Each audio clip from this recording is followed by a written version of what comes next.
Welcome to RK's Stories.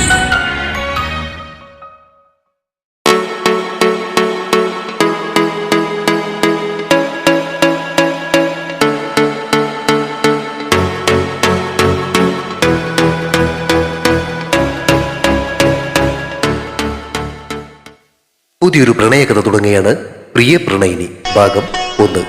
രചനയും അവതരണവും രഘുദാസ് കാട്ടുങ്കൽ.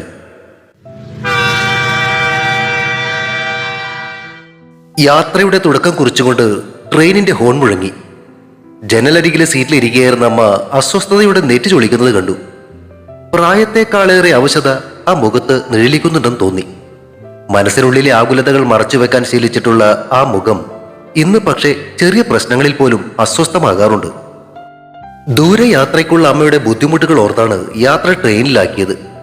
AC-യുടെ തണുപ്പ് പറ്റാത്തതുകൊണ്ട് സാധാരണ കമ്പാർട്ട്മെന്റിൽ ബെർത്തുകൾ റിസർവ് ചെയ്യുകയും ചെയ്തു. തൊട്ടടുത്ത സീറ്റുകളിൽ ഒരു യുവാവ് യുവതി ഇരിപ്പുണ്ട്. കണ്ടിട്ട് അടുത്തെങ്ങോ വിവാഹം കഴിഞ്ഞതുപോലുണ്ട്. പെട്ടികൾ കൊണ്ടുവെക്കാൻ സഹായിച്ച പോലീസുകാരെ കണ്ടിട്ടാണെന്ന് തോന്നുന്നു. രണ്ടുപേരും അല്പം ഭവ്യതയോടെയാണ് ഇരിപ്പ്. കയറിയപ്പോൾ മുതൽ അമ്മ ഇടയ്ക്ക് അവരെയും തന്നെയും മാറി മാറി നോക്കുന്നത് ദേവനന്ദൻ കണ്ടെങ്കിലും സ്വന്തം മകന്റെ കൂടെ അതുപോലൊരു പെൺകുട്ടിയെ കാണാനുള്ള ആഗ്രഹമാണ് ആ നോട്ടത്തിന് പിന്നിലെന്ന് അറിയാവുന്നത് കൊണ്ട് തന്നെ അവൻ ആ നോട്ടത്തിലേക്ക് കൂടുതൽ ശ്രദ്ധ കൊടുത്തില്ല. അതിന്റെ ഒരു ഈർഷ്യയും അമ്മയുടെ മുഖത്തുണ്ട്. ട്രെയിൻ മെല്ലെ നീങ്ങി തുടങ്ങിയിരിക്കുന്നു. പ്ലാറ്റ്ഫോമിൽ എവിടെയോ നിന്നും ഗാർഡിന്റെ വിസിലടി ശബ്ദം കേട്ടു. അതോടൊപ്പം ട്രെയിൻ സ്റ്റേഷനിൽ നിന്നും വിട്ടുപോകുന്നതിന്റെ അനൗൺസ്മെന്റും കേൾക്കാം. അകന്നു പോകുന്ന ട്രെയിനിനെ നോക്കിക്കൊണ്ട് പ്ലാറ്റ്ഫോമിൽ നിൽക്കുന്ന ASI ശിവരാജനും ഡ്രൈവർ ബാലനും ഔദ്യോഗിക ജീവിതം ആരംഭിച്ച ഈ നാട്ടിലെ കഴിഞ്ഞ 6 വർഷത്തെ ഓർമ്മകളുടെ അവശേഷിപ്പ് പോലെ അവർ ആ പ്ലാറ്റ്ഫോമിൽ നിന്നും കൈ വീശുന്നുണ്ട്. കൈ പുറത്തേക്കിട്ട് തിരികെ ഒന്ന് വീശുമ്പോഴേക്കും അവരെ കാഴ്ചയിൽ നിന്നും മറിച്ചുകൊണ്ട് ട്രെയിൻ മുന്നോട്ട് നീങ്ങിക്കഴിഞ്ഞിരുന്നു. ഒരു ദീർഘനിശ്വാസത്തോടെ ദേവനന്ദൻ സീറ്റിലേക്ക് ചാരി. 6 വർഷങ്ങൾക്ക് ശേഷം ജന്മനാട്ടിലേക്ക് ഒരു തിരിച്ചുപോക്ക്.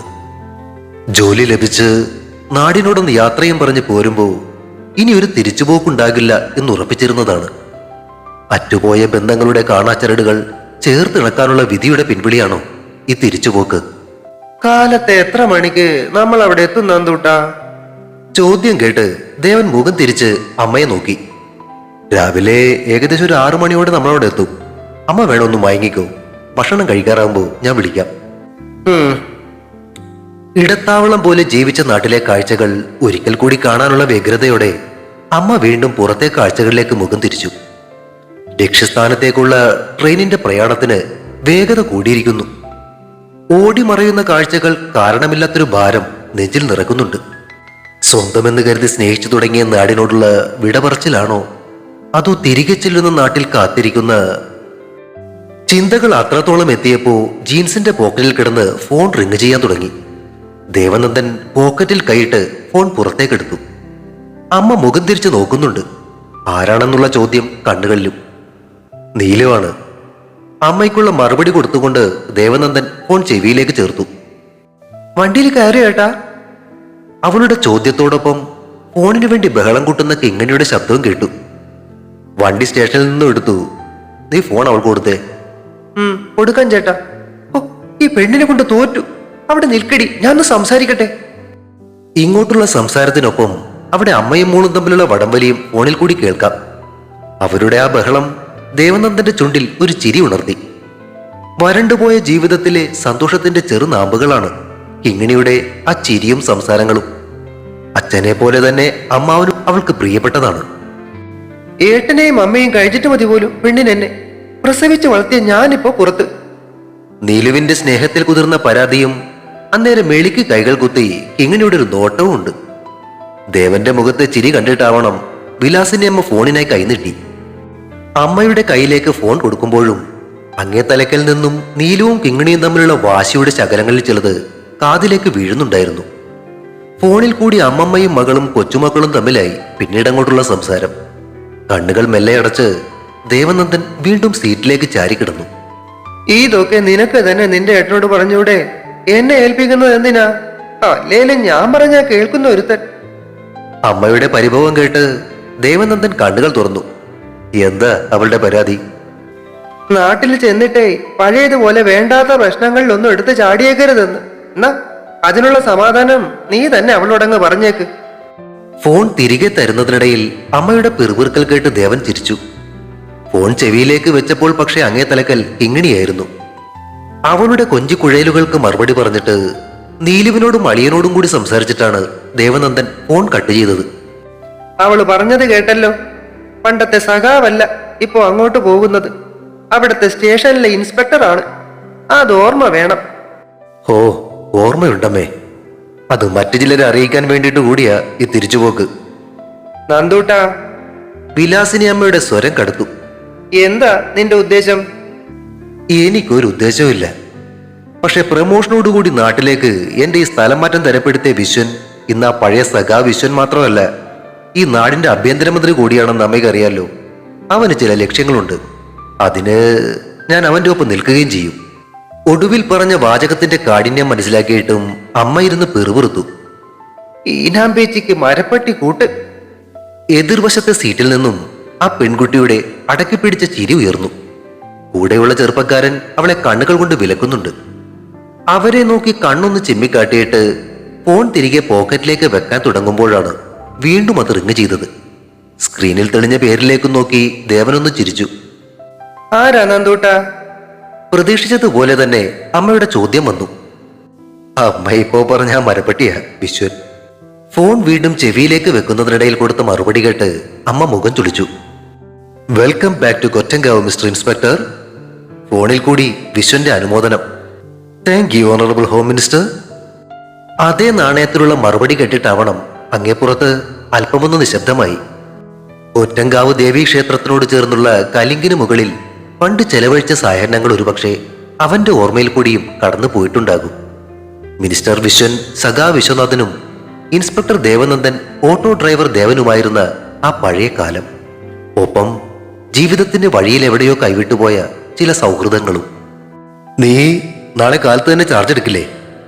വിശ്വന്റെ ശബ്ദം ഗൗരവപൂർണമായി. യെസ്, 7 മണിയോടുകൂടി ഞങ്ങൾ നാട്ടിലെത്തും. 10 മണിക്ക് ചാർജ് എടുക്കാനാ ഉദ്ദേശിക്കുന്നത്.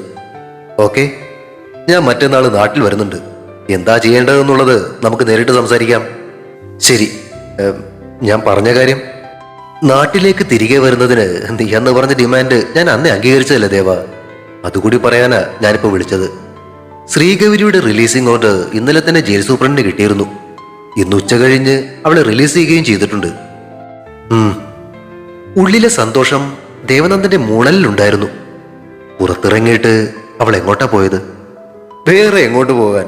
കാവ് മാത്രമല്ലേ അവൻ കൈക്കലാക്കിയിട്ടുള്ളൂ. ആ വീട് ഇപ്പോഴും അവളുടെ പേരിലുണ്ടല്ലോ. മാത്രമല്ല അവളെ കൂട്ടിക്കൊണ്ടുപോകാൻ ആമിനത്തയും ജാഫ്രിക്കയും വന്നിട്ടുണ്ടായിരുന്നു.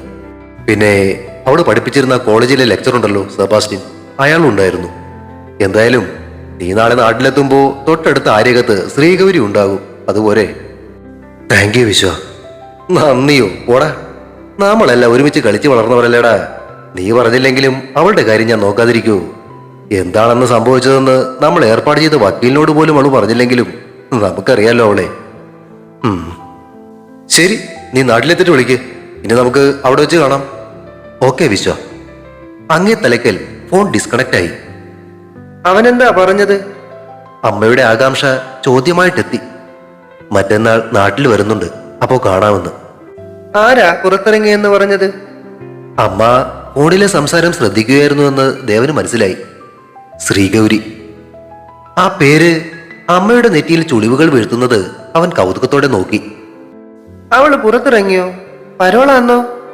അല്ല, ഇത്രയും കൊല്ലം ജയിലിൽ കിടന്നതല്ലേ, സർക്കാർ അവളുടെ ശിക്ഷ വെട്ടിക്കുറച്ചതാ. ഇനി ഒരിക്കലും നാട്ടിലേക്കില്ലെന്ന് പറഞ്ഞ നീ ഇപ്പോ തിരിച്ചു പോകുന്നതും അതുകൊണ്ടാവും അല്ലേ? അമ്മയുടെ സ്വരത്തിലെ ഇഷ്ടക്കേട് തിരിച്ചറിഞ്ഞ ദേവനന്ദന്റെ മുഖം കരത്തു. എതിരെയിരിക്കുന്നവരും തങ്ങളുടെ സംസാരം ശ്രദ്ധിക്കുന്നുണ്ടെന്ന് മനസ്സിലായതോടെ അവൻ ആ ദേഷ്യം നിയന്ത്രിച്ചുകൊണ്ട് ഫോണിലേക്ക് മുഖം താഴ്ത്തി. ഫോണിൽ സ്ക്രോൾ ചെയ്ത് നീങ്ങിയ വിരലുകൾ അതിൽ പ്രത്യേകം സൂക്ഷിച്ചിരുന്ന ഒരു ഫോൾഡറിലെത്തി നിന്നു. ഒന്ന് ടാപ്പ് ചെയ്തു തുറന്ന ആ ഫോൾഡറിൽ നിന്നും 6 വർഷങ്ങൾക്ക് മുൻപുള്ള ഒരു പേപ്പർ കട്ടിങ്ങിന്റെ ഫോട്ടോ തെളിഞ്ഞു വന്നു. അതിൽ അച്ചടിച്ചിരുന്ന വാർത്തയിൽ കൂടി അവന്റെ കണ്ണുകൾ നീങ്ങി. ആദ്യ രാത്രിയിലെ വധശ്രമം. നവവരനെ വധിക്കാൻ ശ്രമിച്ച കുറ്റത്തിന് നവവധു അറസ്റ്റിൽ.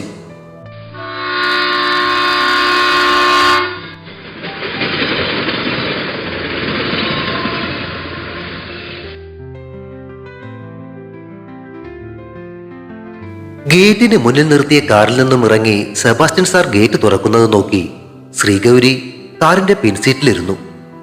ഒരാശ്രയമെന്നോണം ആമീനാത്ത് അവളുടെ കൈകളെടുത്ത് മടിയിലേക്ക് ചേർത്ത് പിടിച്ചിട്ടുണ്ട്. ഇന്നും മഴ പെയ്യുമെന്ന് തോന്നുന്നു. സീറ്റിലിരുന്ന് ആമീനാത്ത് ആരോടൊന്നില്ലാതെ പെറുപിറുത്തു. ഇപ്പോഴത്തെ മഴയ്ക്ക് എന്ത് നേരവും കാലവും. കാലാവസ്ഥയെ പഴിച്ചുകൊണ്ട് ജാഫറിക്ക കാർ മുന്നോട്ടെടുത്തു. ഗേറ്റ് കടക്കുമ്പോൾ ശ്രീഗൗരിയുടെ കണ്ണുകൾ പൊട്ടലുകൾ വീണു തുടങ്ങിയ മതിലിലേക്ക് പതിഞ്ഞു. ആര്യകമെന്ന തറവാട്ട് പേരിനെ പോലും വിഴുങ്ങിക്കൊണ്ട് കറുപ്പ് കലർന്ന പായല് ആ മതിലിനെ കൈയടക്കിയിരിക്കുന്നു. നാളേറെ ആയില്ലേ മോളെ പെയിന്റൊക്കെ ചെയ്തിട്ട്, അതാ മതിലൊക്കെ ഇമാതിരി കിടക്കുന്നേ. ശ്രീഗൗരിയുടെ നോട്ടം ശ്രദ്ധിച്ച ആമൈനാത്ത അവളെ ആശ്വസിപ്പിക്കാൻ ശ്രമിക്കുകയായിരുന്നു. വീടിന്റെ അകവും മുറ്റമൊക്കെ ഞാൻ ഇടയ്ക്ക് വന്ന് തൂത്തു തുടച്ച് ശരിയാക്കാറുള്ളോണ്ട് ചീതലൊന്നും പിടിച്ചിട്ടില്ല. അതിനിടയ്ക്ക് ജാഫറിക്ക കാർ വീടിന് മുന്നിലേക്കായി പാർക്ക് ചെയ്തിരുന്നു. പറഞ്ഞതുപോലെ വീടിന്റെ പറമ്പൊക്കെ വൃത്തിയായിട്ടാണ് കിടക്കുന്നത്. ആൾതാമസമില്ലാതിരുന്നതിന്റെ ലക്ഷണങ്ങൾ വീടിനുമില്ല. നീ ഇന്ന് എത്തുമെന്ന് നേരത്തെ അറിഞ്ഞിരുന്നതിനാല് ഇക്ക ഇന്നലെ ആ ഷിബുവിനെ കൊണ്ട് വീടിന്റെ അകമല്ല ഒന്നുകൂടെ വൃത്തിയാക്കിയിട്ടുണ്ട്. അത്യാവശ്യത്തിനുള്ള പലചരക്ക് സാധനങ്ങളും വാങ്ങി വെച്ചിട്ടുണ്ട്. വീടിന് മുന്നിൽ നിർത്തിയ കാറിൽ നിന്നും ഇറങ്ങുന്നതിനിടയിൽ ആമീനാത്ത അതുകൂടി പറഞ്ഞു. വേണ്ടിയിരുന്നില്ല ഉമ്മ. കാറ്റുപോലെ പതിഞ്ഞ സ്വരത്തിലുള്ള ശ്രീഗൗരിയുടെ മറുപടി കേട്ട് ആമീനാത്ത അവളെ നോക്കി കണ്ണുരുട്ടി. നീയും ജാസിയും എനിക്ക് രണ്ടല്ലെന്നറിയാലോ. അവളെ പോലെ തന്നെ എന്നെ കരുതുന്നത് കൊണ്ടാണല്ലോ നീ എന്നെ ഉമ്മ എന്ന് വിളിക്കുന്നതും.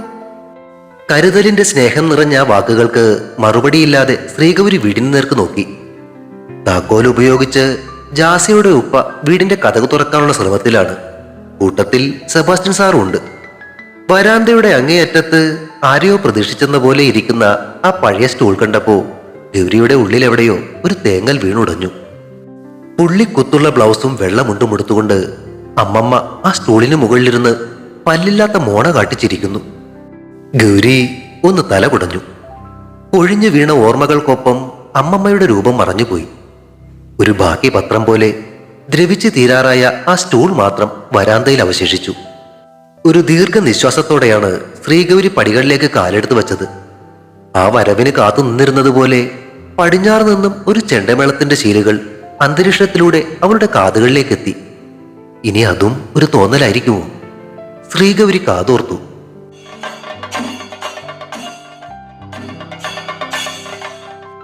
ഇന്ന് അമ്പലത്തിലെ മുടിയേറ്റാണ്. ആമീനാത്തയുടെ വാക്കുകൾ 6 വർഷങ്ങൾക്ക് മുന്നേയുള്ള ഒരു സന്ധ്യയുടെ ഓർമ്മകൾ ശ്രീഗൗരിയുടെ ഉള്ളിലേക്ക് കുടഞ്ഞിട്ടു. വരാന്തയിലേക്ക് വെച്ച് അവളുടെ കാലുകൾ വിറച്ചു. സെബാസ്റ്റ്യൻ സാറും ജാഫ്രിക്കയും തുറന്നു പിടിച്ച വാതിലിന് മുന്നിൽ നിൽക്കുന്നുണ്ട്. അവരെ നോക്കി ചിരിച്ചെന്ന് വരുത്തിക്കൊണ്ട് അവൾ വീടിനകത്തേക്ക് കയറി.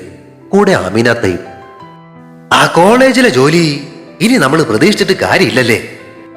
ഇങ്ങോട്ടുള്ള യാത്രക്കിടയിൽ ചോദിച്ച അതേ ചോദ്യം തന്നെ ജാഫറിക്ക് ഒരിക്കൽ കൂടി സെബാസ്റ്റ്യൻ സാറിന്റെ മുന്നിലേക്ക് എടുത്തിട്ടു.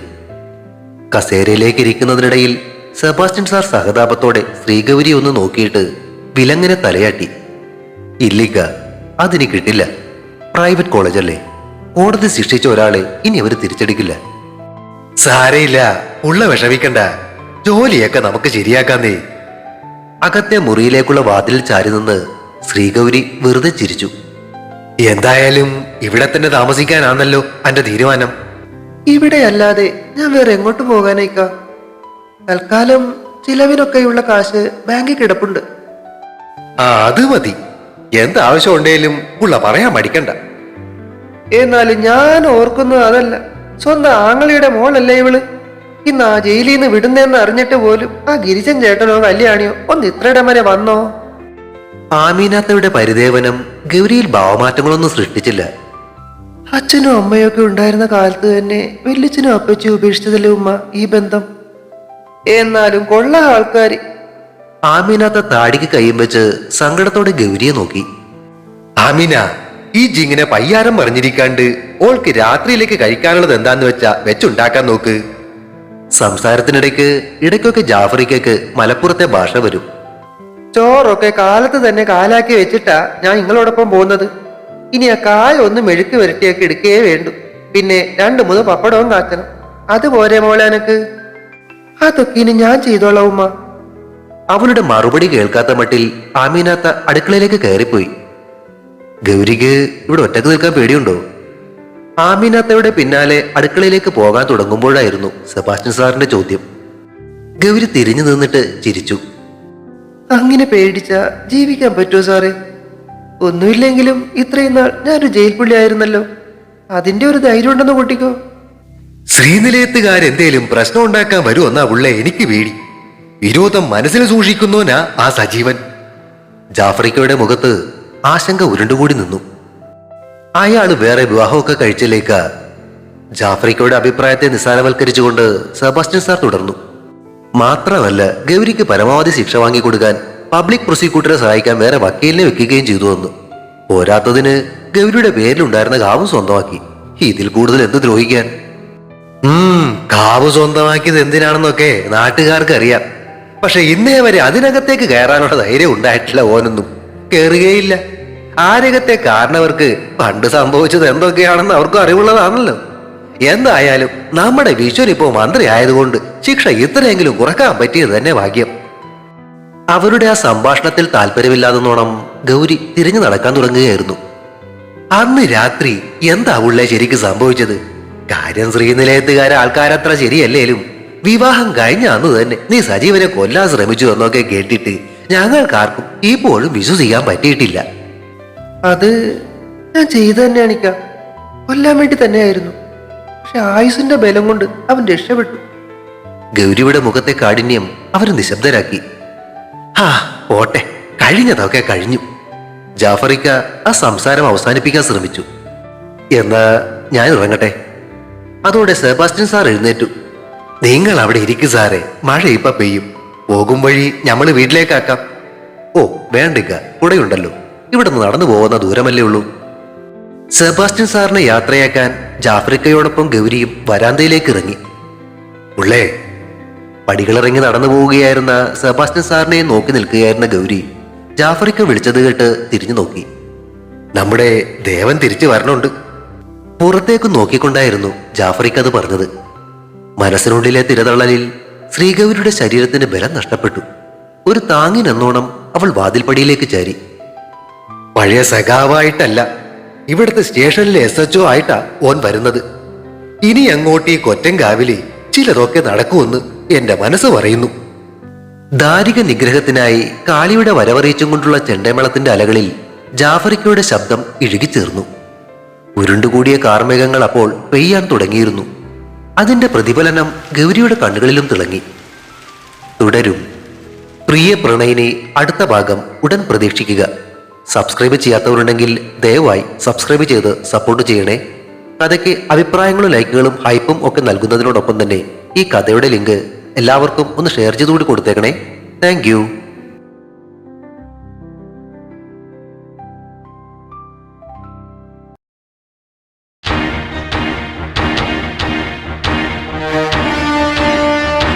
See you soon.